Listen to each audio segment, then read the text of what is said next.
Hello everyone, welcome back to my channel. On this video, we're going to be talking about 3 cameras that I've tested to see which one is the best for portrait studio photography. Now I didn't have access to all the cameras that are available in the market, but I have in here Canon R5, Nikon Z8, and Fuji GFX 100 II. I am using 85mm 1.4 or equivalent for all cameras, so for Fuji that would have been 110mm with an f2 lens, I believe. I would like to say thank you to Family Model Management in Vancouver for sending 2 of their models, Acacia and Riley. To make sure that the comparison is not biased, I shot everything with the same setting. That is 5600 Kelvin at ISO 100 at f4 and 1/60th of a second. So before we begin, I would like for you to write down in the comment section what you think would be your favorite camera among the 3. And let's get to the point. Here is the result. Let me know which one you like the best and if you still like the camera that you thought you liked.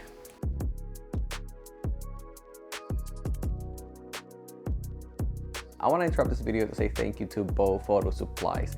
Bow Photo Supplies is my go-to photography store in Vancouver, Canada. They have everything that you need from film to camera bags, stands, lights, lenses, and cameras. They also have a rental house, so if you are wanting to test some cameras before you buy it or lenses, it's the best place to go. Or if you have a shoot that you need more equipment, then definitely hit them up. Before we move forward, I just wanted to mention that this video is not sponsored by any camera brand. So I hate videos that don't give conclusion at the end, but I do think that the cameras really depends on the shooter. All these cameras I think are very good cameras.